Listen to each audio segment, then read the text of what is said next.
Turkey's bill undoubtedly have wide acceptance among the gun control activists.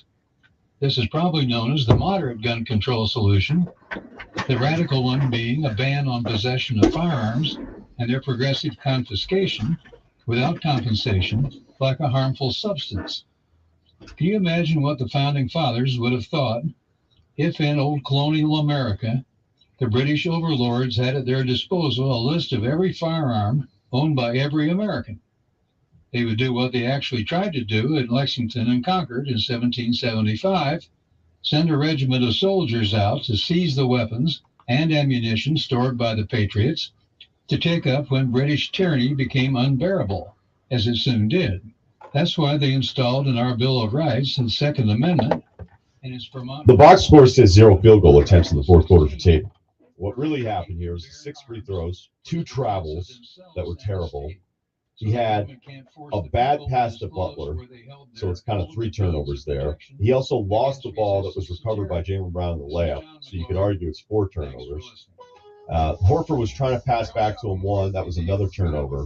So this wasn't really about him being out of the offense. It's actually worse. He was in the offense more than people realized. He just was really bad. So let's talk about turnover rates. Of the 16 playoff teams, the Celtics are the 4th worst in turnover rate in the fourth quarter. Let's look at Tatum and Jaylen Brown in the fourth quarter. Turnover ratio out of 100 possessions. Tatum's at 12.2, Jaylen Brown's at 13.5. Actually not terrible, okay, even though the team collectively is turning the ball over a lot. We saw it against Atlanta. We saw it against Philly. And you saw it last night. If Miami is going to shoot the way they shot in Butler last night, count on real-time product availability and fast delivery. Call clickgranger.com or just stop by. Granger, for the ones who get it done. The Brady Farkas Show is produced and funded by WDEV and the Radio Vermont Group. So good at jumping out the leads. Jason Tatum, of course, coming off that. WDEV at radiovermont.com. The energy. So the barber trims my beard all nice, like an artist. Now, I didn't tell him to do that. I wanted the beard gone. So then I went home and shaved it off completely after I was done. I felt horrible. The passion. Rafael Devers is the biggest contract in franchise history. He needs to be a leader for this Red Sox team. The opinions on all your favorite teams. Are the Patriots close to playoff contention? Yes. Are they close to Super Bowl contention? Hell no. This is the Brady Farkas Show on WDEV AM, FM, and WDEVradio.com.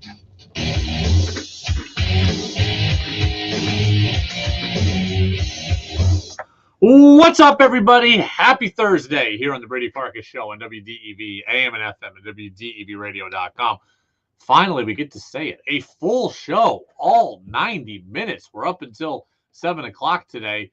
We've got no Red Sox baseball. Sox wiped the floor with my Mariners last night. That was depressing.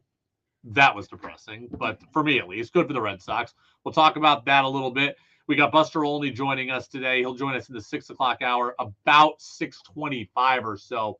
We'll hear from him. We'll talk about the Nick Pivetta thing as well. Lots to get to. I'm already reading the text messages. I'm already distracted 1 minute into the show because the text messages are going crazy about the Celtics. We're going to get to that in a second. The text line is open. Join these people who are angry like I am. 802-585-3026. That's 802-585-3026. And again, we are brought to you by Fecto Homes. Let's just get right to it.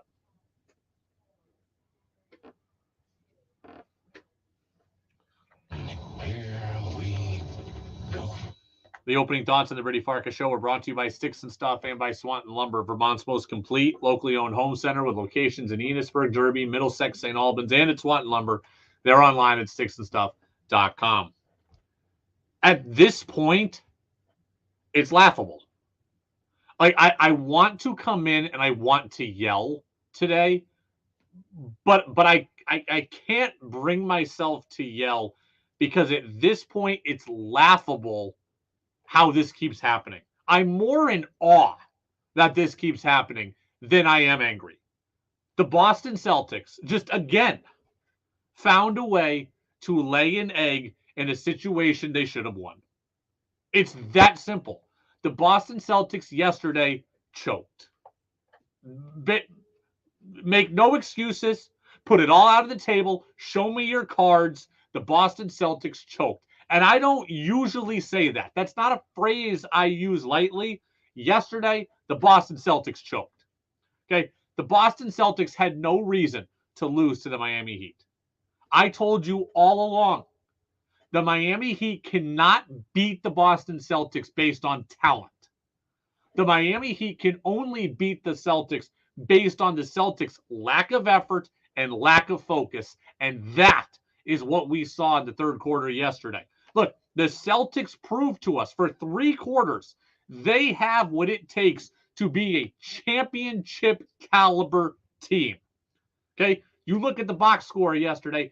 The Celtics won the first quarter by 2. They won the second quarter by 7. They were up 9 at the half. They won the fourth quarter by 5. They held Miami to 20 points only in the fourth quarter. When they need to make a statement, they can. When they want to play like a championship level team, they are.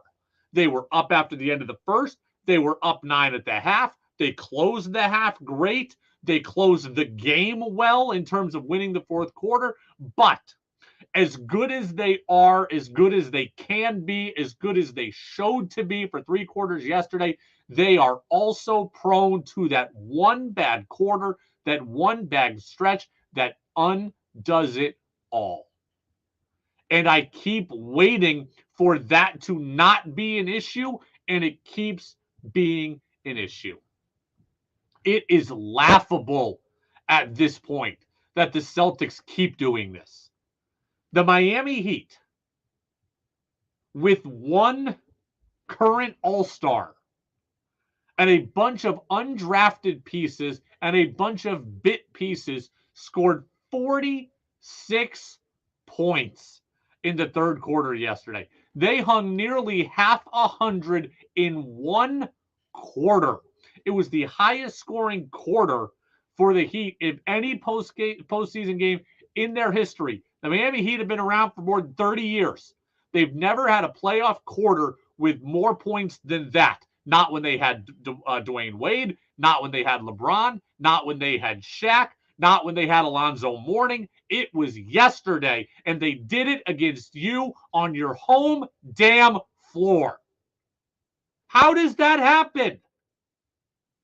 How does this keep happening? 46 points in the third quarter. Players scoring who a lot of average fans have never heard of. A lot of average fans haven't heard of Max Strus or Caleb Martin, or don't even remember that Kyle Lowry is on the Miami Heat and not still on Toronto. And these guys all collectively, led by Jimmy Butler, took you to task. It is laughable that you can be that good for 3 quarters and then be that lousy for 1 and have it undo everything.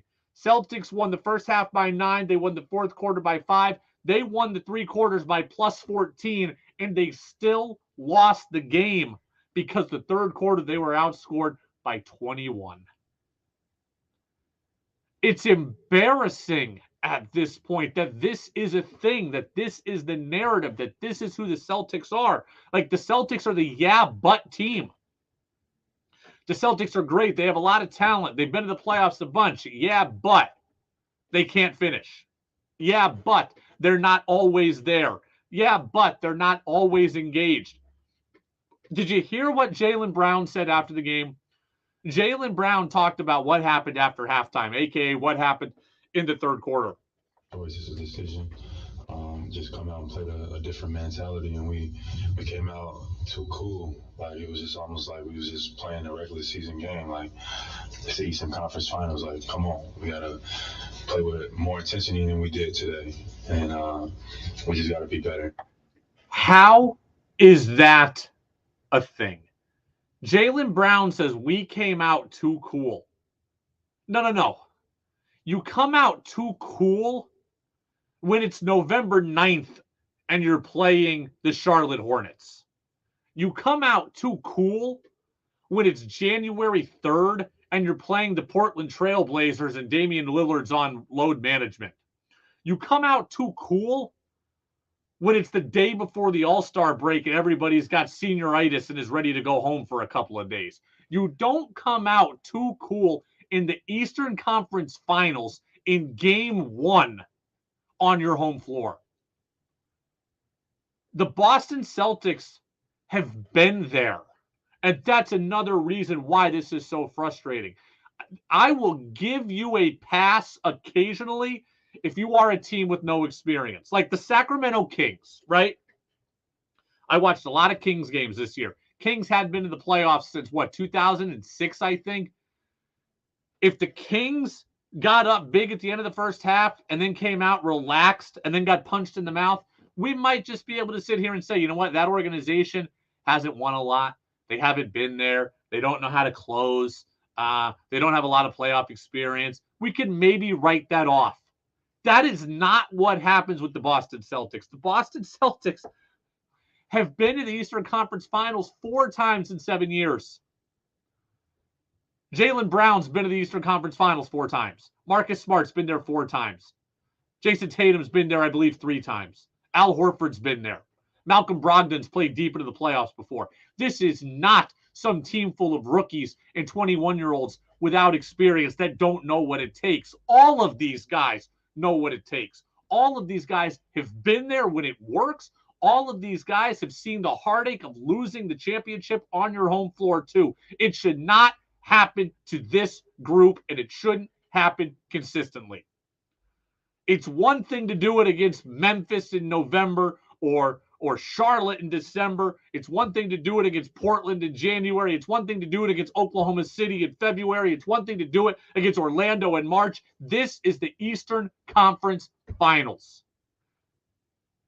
Everybody told us at the beginning of the year how bad it hurt to lose the NBA championship last year, how bad it hurt to lose the finals, how close you were, how it was going to sting forever, how that was motivating them. And when they had a chance to close yesterday, they didn't.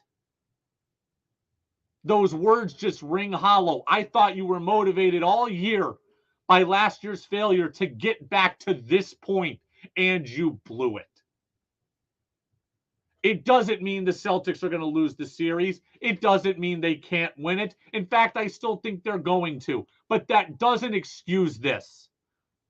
Because while I don't think it's going to, it didn't cost them the Atlanta series, and it didn't cost them the Philly series, and I don't think it's going to cost them this series. At some point, it will cost you. And it just might cost you in the NBA championship for the second consecutive year. Marcus Smart continued after the game as well. I get tired of doing the little things sometimes. I think that showed exactly what we was talking about earlier on Spacey. We have a lot of great players, but when we're all on top of each other, nobody can be great. So, you got a good defensive team like Miami, they make you pay for that. So we gotta make sure we do those little things, and we can't get bored with those. And we gotta realize what has got us the lead or what. Rookies get bored with the little things. Young players get bored with the little things. Inexperienced players get bored with the little things. 10-year veterans and all-stars, they don't get bored with the little things. And the Celtics do. It's unacceptable. It's unacceptable. Peter in Williston says Eric Spoelstra basically ran circles around Joe Mazzulla yesterday. I got to tell you, I'm not blaming Joe Mazzulla. I said it last week, and I'll say it this week. This is a players' league. Okay? This is not 3rd and 4th grade AAU. This is not Saturday morning rec at your local Y. Okay? This is the NBA. This is a players' league. Eric Spoelstra is a great coach. I do not doubt that. But the players were responsible for what happened yesterday. On the Miami Heat side of things, they took the personality of Jimmy Butler, right? The best of Jimmy Butler. What do we like about Jimmy Butler? We like that he doesn't get too high. We like that he doesn't get too low. We like that he stays diligent. We like that he's always a battler. We like that he's willing to just keep coming and coming and coming and coming and coming right after you. That's what Jimmy Butler does. His teammates embodied that, and they got it done. The Celtics players, they came out too cool.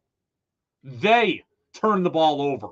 They allowed Miami to play defensively. That's not Joe Mazzulla's fault. Could he have used a timeout in the third quarter at some point? Sure. But bottom line, the players built a 9-point halftime lead, and the players blew a 9-point halftime lead. I'm not giving Spoelstra all the credit for Miami's comeback. I'm giving a lot of that to Butler and his attitude, and I'm not putting it all on Joe Mazzulla either. I'm blaming the players. Does Mazzulla get fired if Miami beats Boston? No, I would say no. But it depends on what the players want.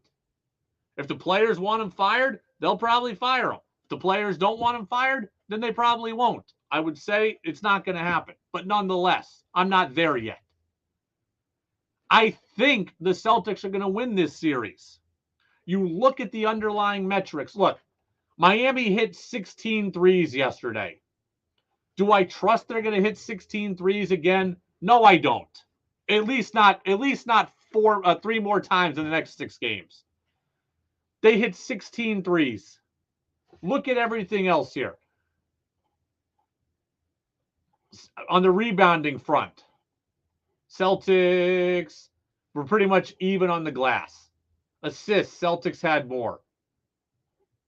Turnovers, the Celtics committed too many. Miami ended up winning a lot of categories because of the third quarter that I just don't think they're going to replicate a bunch more times here. 16 threes. I mean, Kyle Lowry coming out and hitting 3 in a row, I didn't think it's going to happen. 3 from Gabe Vincent, a couple from Kevin Love. I'm just not buying it being sustainable. But that said, it doesn't mean that it can't be sustainable. I just don't think that it will be. Joe Mazzulla got snippy after the game because he was asked about why his team wasn't prepared for Miami to keep coming at them. He got snippy.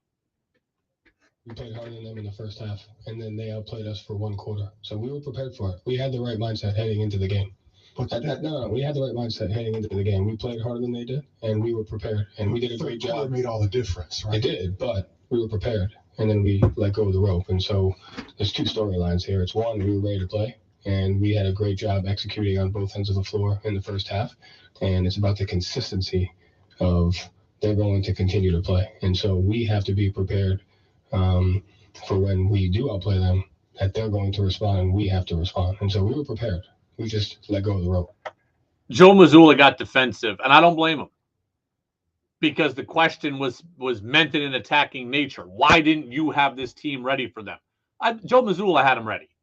Okay, I agree with Joe Mazzulla. He's right. We were ready. We came out on the attack, and then we let off the rope to start in the second half. He's right. Both things are true. I say it all the time. 2 things can be true at once. I'm not going to blame Joe Mazzulla for what happened after halftime. Again, Marcus Smart wanted to win a title. Al Horford wants to win a title. Jason Tatum wants to win a title. Jaylen Brown wants to win a title. They all told us that all year. Every single time they spoke to the media, they talked about a title. They talked about last year motivating them. They should have the internal fire to come out after halftime and know that you got to step on the throat. And they didn't. It's not Joe Mazzulla's job. When I was coaching 15 and 16-year-old baseball, I would yell and I would slam things and I'd throw things at the dugout because I had to motivate 15 and 16-year-olds. This isn't that. This is the NBA, and there's a ring on the line. The players are the ones who fell short yesterday. It's the Brady Farkas Show on WDEV, AM and FM, and WDEVradio.com. We're brought to you by Fecto Homes. You can get in 802-585-3026. Reminder, Buster Olney is usually with us now. He's going to be with us a little later today, about 6:25. We are going to talk a little bit about Jimmy Butler because you can't tell the story of this game without talking about Jimmy Butler. another thing I really like about Butler. We'll talk about it next here on DEV. It's going to be a real wingding at the Barn Dance at Rowell's Big Yellow Barn in East Craftsbury, Saturday, May 20th from 6 to 10. The WDEV Radio Rangers start at 7. Cash bar and food available. Silent auction. It's a fundraiser for 3 Craftsbury institutions, the Craftsbury Chamber Players, the Craftsbury Public Library, and the Simpson Library. $10 per person, but if you want to pay more, you certainly can. Barn Dance Saturday, May 20th at the Rowell's Big Yellow Barn in East Craftsbury. The WDEV studio is sponsored by Sticks and Stuff and Swanton Lumber, Vermont's largest independent home center, powered by Marvin Doors and Windows. Go to sticksandstuff.com for store locations and hours. Hey, wouldn't it be great if life came with a remote control? You know, you could hit pause when you needed to, or hit rewind. Like that time you knocked down that wasp's nest. Uh-oh. Or that time you forgot to roll up your windows in the car wash. Fantastic. Yeah, a remote control would have come in handy then. Well, life doesn't always give you time to change the outcome, but prediabetes does. With early diagnosis and a few healthy changes like managing your weight, getting active, stopping smoking, and eating healthier, you can stop prediabetes before it leads to type 2 diabetes. It's easy to learn your risk. Take the 1-minute test today at doihaveprediabetes.org. Life doesn't come with a remote control.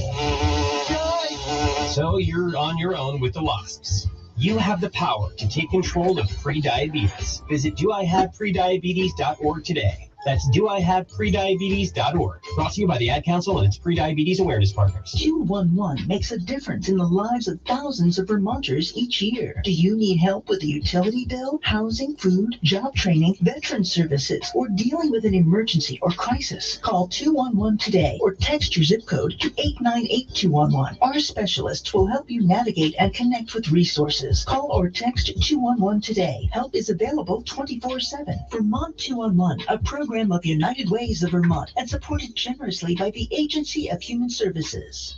Hi folks, this is Peter Burke. Join Joel Nashman and me in the garden Saturdays at 12:30. Don't try to do it alone in your garden. Call in with questions, for advice, or just to share your successes in the garden.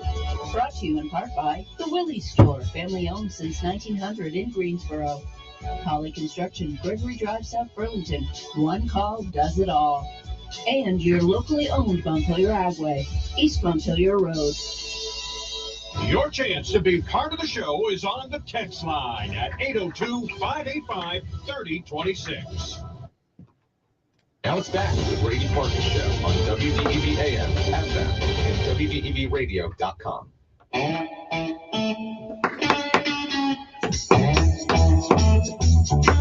going to tell you a story.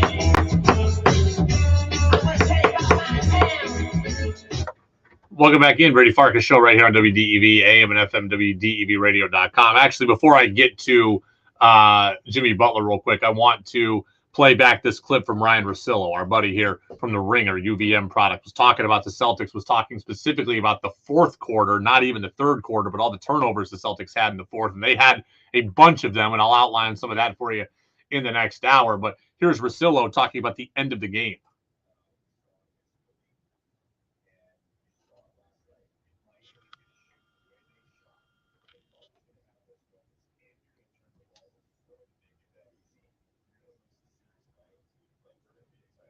Right there, okay?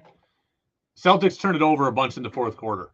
If Miami's going to hit 16 threes, you can't afford to turn it over. It's that simple. Celtics were great, really, for about 3 quarters of this game. But in the whole third quarter defensively, and then fourth quarter offensively at the end with the turnovers, specifically Tatum, they were horrific. You got to be better. You got to clean it up in the key moments.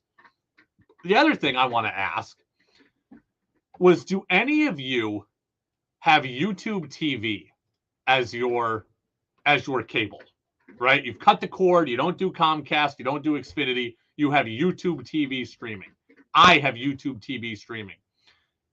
How many of you were yelling at your television sets yesterday because of what happened to YouTube TV? If you know, you know. If you have it, you know what I'm talking about. If you don't have it, I'll tell you. Look at what happened here. I'm watching the game last night. There's 4:50 left in the game. Celtics are down 5. I run to the bathroom. I come back, and I'm seeing a commercial for the remake of The Little Mermaid. And I'm like, okay, that's weird. I give it a second, and the same commercial comes on again. Little Mermaid commercial on loop. It just keeps going and keeps going. And I'm like, we're now like 3 minutes in, and all I've seen is the same Little Mermaid commercial. And I'm like, what is going on? So now I'm checking around. I've got the game taping, so I go like, okay, I'll get out of the live version. I'll go to the recording. No. It just keeps stopping at the exact same spot. Little Mermaid commercial. I'm sure this movie's great. It ain't that good with 4 minutes and 50 seconds left in the Celtics game. So then I go to a different channel. Vanderpump Rules, the highly controversial season finale is on. And it's playing with no problem. I'm like, what is going on here? Right? We got Bravo works. I got ESPN works. TNT is on the fritz. It's Little Mermaid over and over and over and over again. And then it's a State Farm commercial over and over and over again. So then I go to Twitter and I find out that YouTube TV is down only on TNT on the Celtics game. And everybody in the country is seeing nothing with the Little Mermaid. 4 minutes, 50 seconds left in the game. We're all seeing the Little Mermaid instead of the end of the game. I actually had to go and listen on Sirius XM to the end of the game. And then I finally go back to the recording, and YouTube TV just started bouncing up and down between, like, we were at 4 minutes and 50 seconds, and then we were at 2 minutes, and then we were at 1 minute, and then we were at 5 seconds. I'm like, what happened? What's going on here? Are you aware, YouTube TV, that the NFL just you're getting billions of dollars from the NFL to put NFL Sunday Ticket on this season? You can't be having this nonsense happen on NFL Sunday Ticket. Get your act together. I'd like a refund, but I'd at least settle for, not blipping out here on Sunday Ticket. Texter says, opening rant was fire, Brady. Going to be a great show. It already has been one.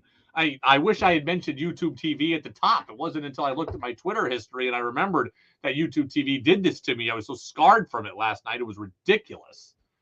4 minutes and 50 seconds left in the game, and we can't watch the end of it. Right? I had to go and listen to Sirius XM just to hear the last 450. Unbelievable. I do want to play this Jimmy Butler quote because there's something about Jimmy Butler that I really like and really respect. And I'm going to talk more about Jimmy Butler again later in the show. But Jimmy Butler was asked if he thought his team, an 8 seed, would be in this spot.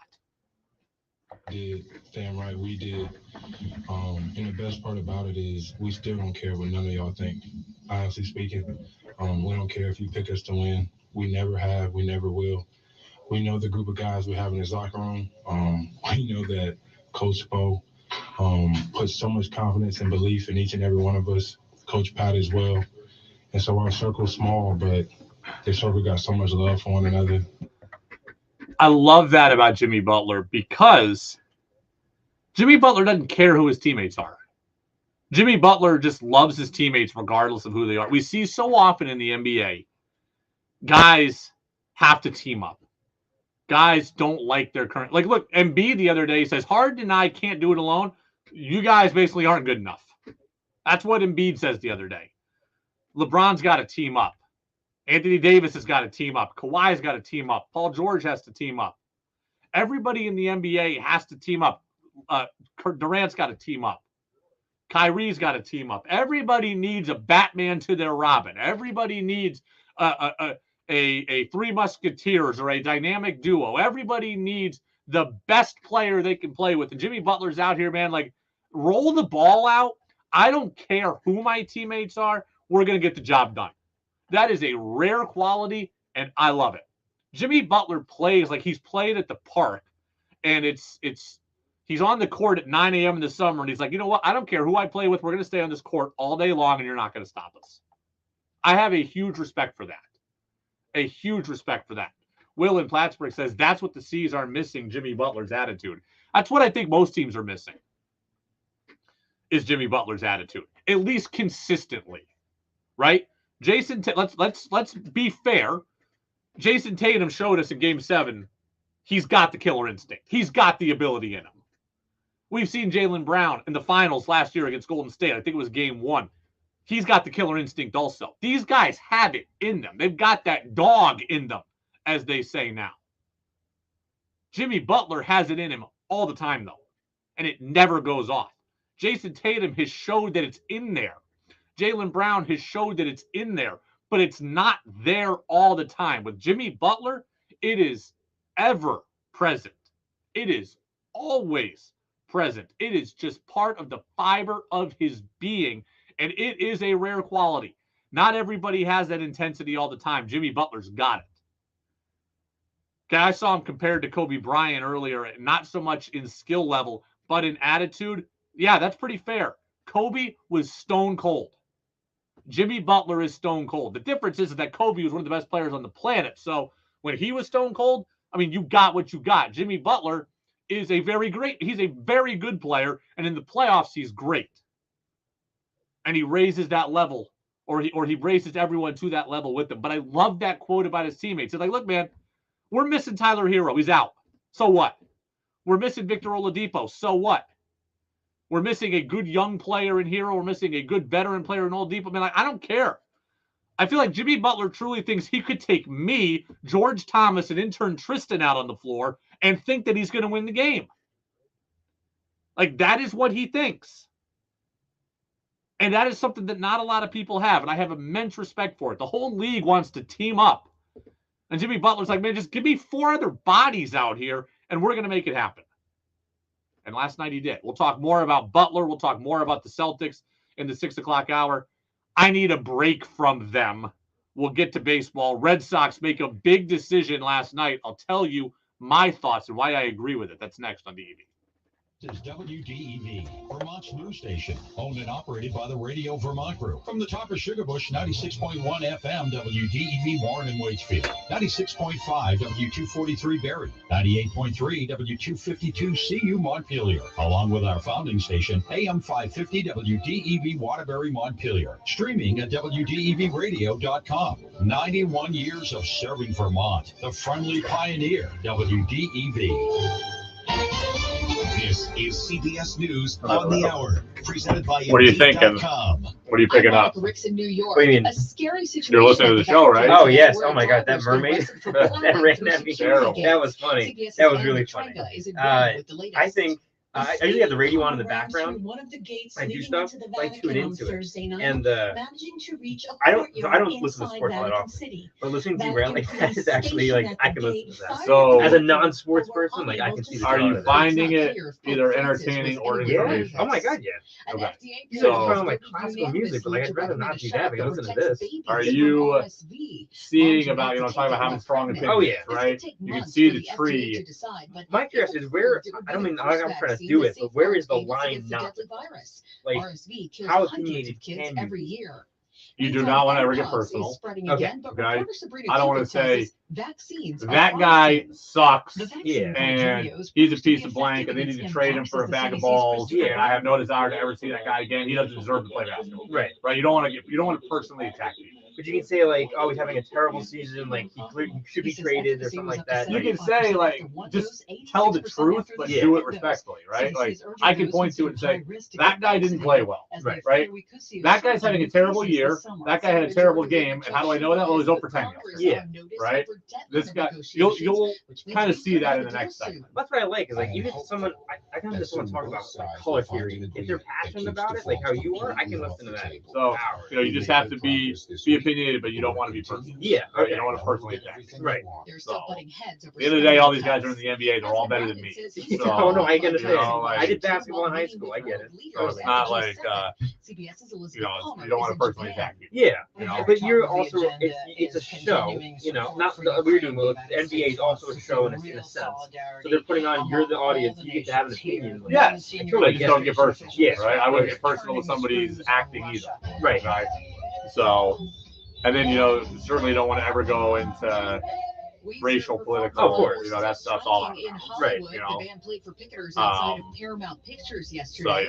So that's pretty cool though. I mean, it's almost like like a podcast on the air. That sounds kind of dumb. Like, I feel like people my age, That's what my radio. generation, they don't Podcasts know are that. radio that's no, not 100%. live. Like that's Like it's weird to kind of describe it. Like I've listened to radio since I was younger, but everyone likes podcasts now, and it's identical. It's almost identical. So I just don't see why people don't listen to this. People my age will listen to this more often. Well, rather listen to this on a podcast rather than on the air live. I don't because now they're forced to listen at 6 o'clock at night. Yeah, That's why. that has to be it, right. Like, so this show will become a podcast afterwards, right? I So, think you can listen on demand. I'm the oddball out because I listen to the radio all the time. Yeah, this is more for the car. Yeah, that's pretty cool though. I think that's awesome. I don't know why. Like I never really just sat down and like, actually engaged in it.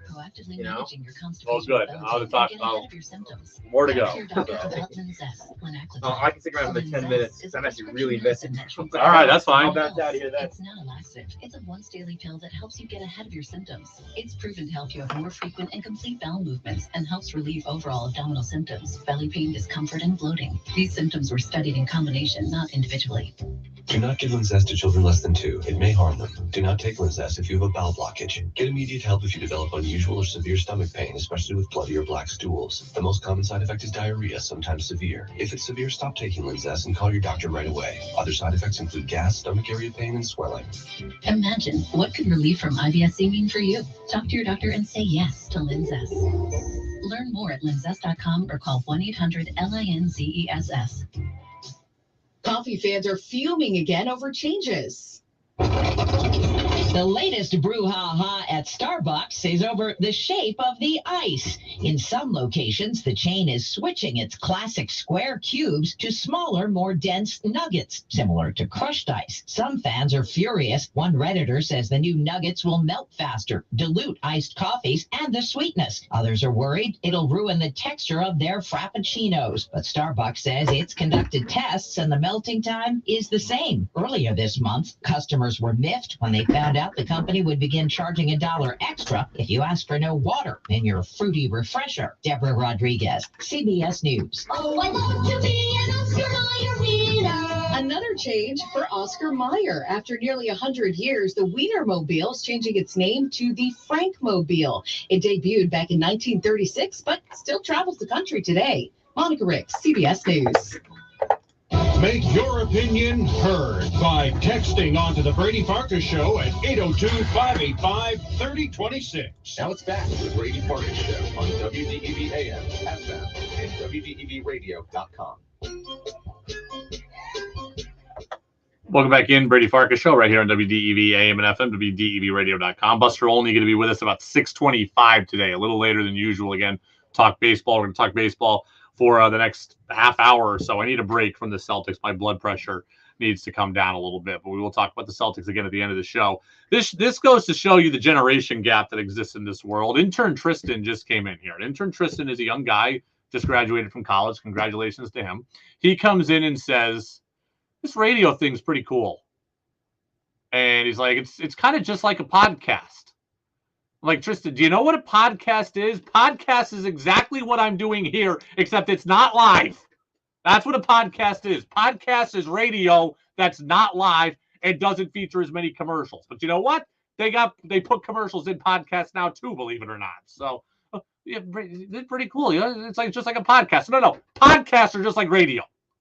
I once saw somebody say, hey, here's what's going to happen. Let me give you my soapbox for a second. This is not an original thought. I'm stealing this from somebody. But everybody loves podcasts, right? I love podcasts. And the Brady Farkas Show, after this show is done, will become a podcast. But everybody loves podcasts. But I heard somebody say, like, one day someone's going to come along and say, you know what? Hey, that podcast is great. What if we made it longer? And what if we did it every single day instead of 2 or 3 days a week? You know what it would be? It would be a radio show. Just like kind of how cable is now with streaming, right? Think about this. We all got rid of cable. I got rid of cable. But now everybody has their own app, right? We got the ESPN app, you got the CBS app, you got the Peacock app, you got Netflix, you got Hulu, you got Amazon Prime, and it's like now we're spending just as much money on all these apps than we did on cable when we all had it. And you know what would be really cool? If all of these apps got put together and we only needed one app, you know what that would be? That would be cable. So it's the exact same thing. So when you tell me, oh, podcasts are great, yeah, podcasts are great. But eventually, people are going to want to put them together and make them longer, and they're just going to be radio shows again. 802-585-3026. This radio thing is just like a podcast. No, podcasts are just like radio. Don't forget that.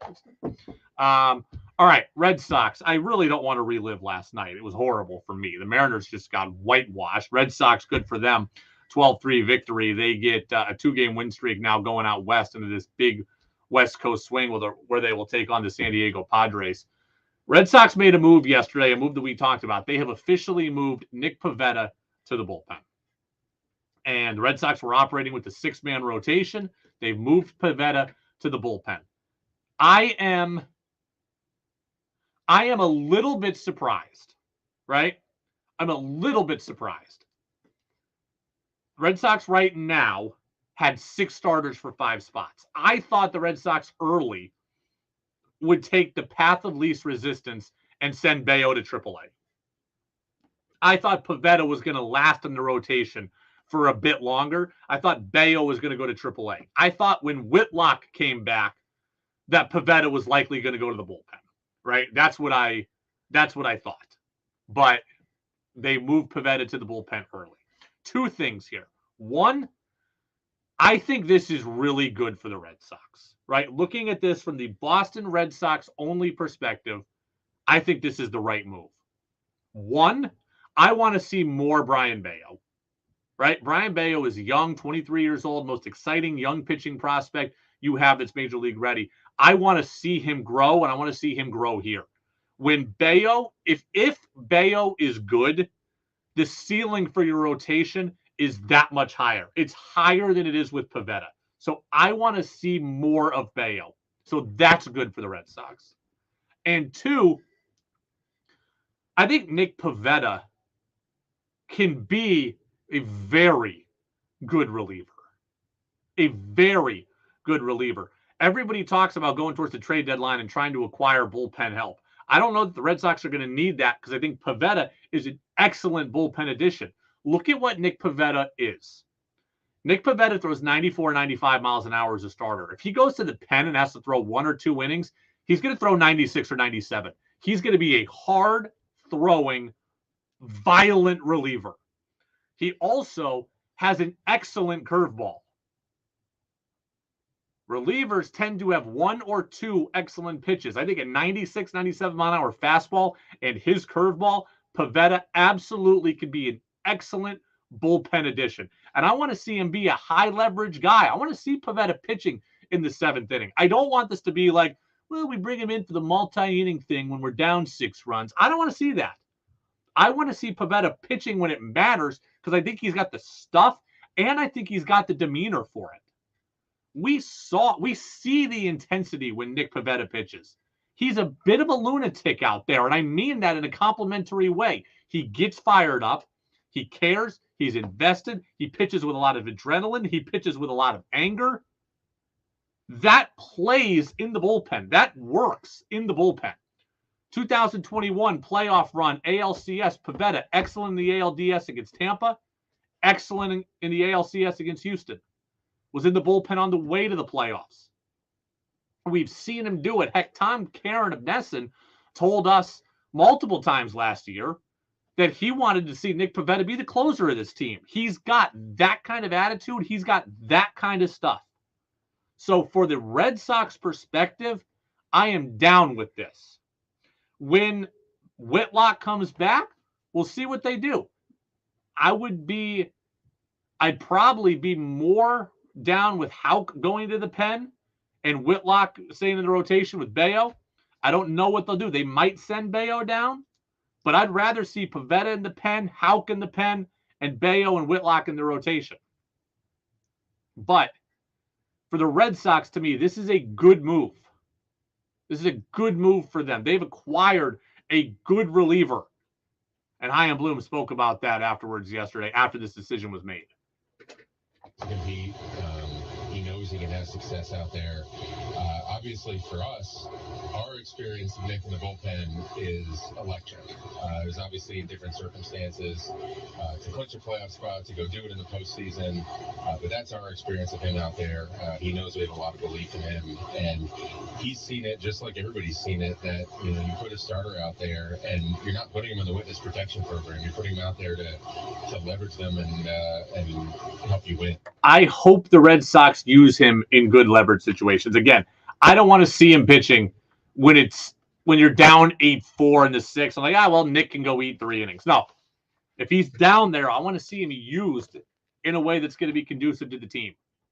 Pitch with adrenaline, pitch with anger, pitch with a fire. That's what I want. Now, also, I got to give kudos to Pivetta. Last week, he told you he didn't want to be a reliever. He said, I've been a starter. I'm going to be a starter. I'm going to remain a starter for the rest of my career. That is what he said last week. And yes, that was selfish, but it was honest. It's not easy to take a demotion, and that is how he sees it, at least as of right now. But last night, Nick Pivetta said all the right things.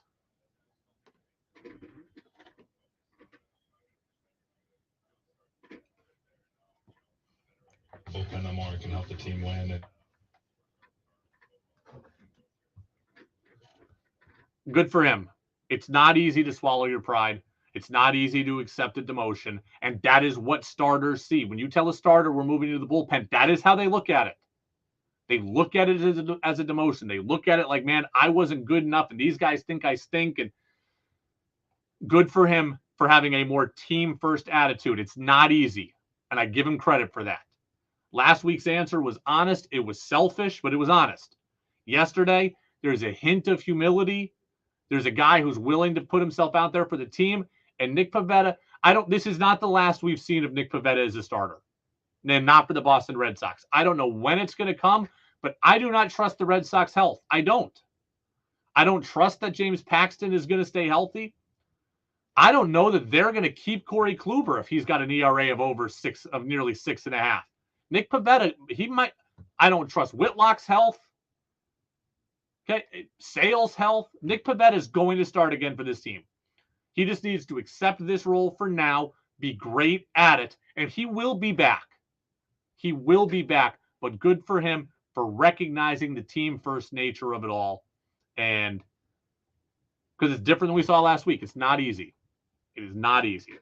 It's going to be an interesting weekend for the Red Sox. Now, we've got full shows a lot of next week. Red Sox are out west, right? They've got the 3-game series with San Diego, 3-game series with LA, 3-game series with Arizona. We're going to have full shows a bunch over the next week, and I'm pumped for it. We're going to need it with the Celtics as we go, talk about the Celtics. Red Sox tomorrow, 8:40 pregame show. First pitch is 9:40. Going to be a lot of reminiscing about Xander Bogaerts, that's for sure.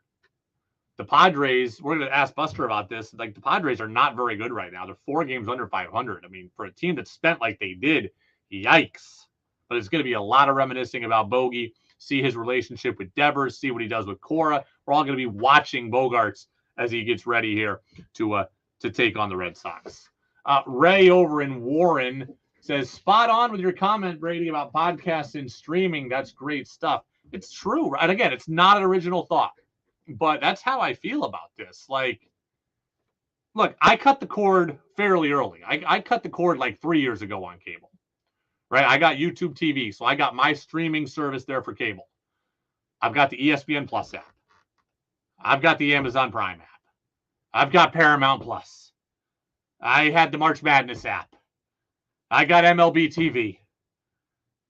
So like I got a streaming cable service and I got all the individual apps, and I'm like, you know what, man? What if we just put all this stuff together? And you know what it would be? It would be the cable we all ran from. And that's what's going to happen here with podcasting, right? Everybody's got everybody loves their podcast. Like, hey, I wish this podcast came out every day. You know what it'd be then? It'd be a radio show. That's what it would be, right? Podcast comes out once a week, twice a week, 3 times a week. Radio shows come out every day. You want your podcast to be longer and come out more often, you just are asking for it to be a radio show. Don't forget that. It's the Brady Farkas Show, brought to you by Fecto Homes on WDEV, AM and FM, and WDEVradio.com. Red Sox have won 2 straight. They are going out west. Buster Olney of ESPN is going to join us next. So Buster's going to be with us at about 6:20 here today. Again, a little bit different time than usual, but we love having Buster on. I got to ask him.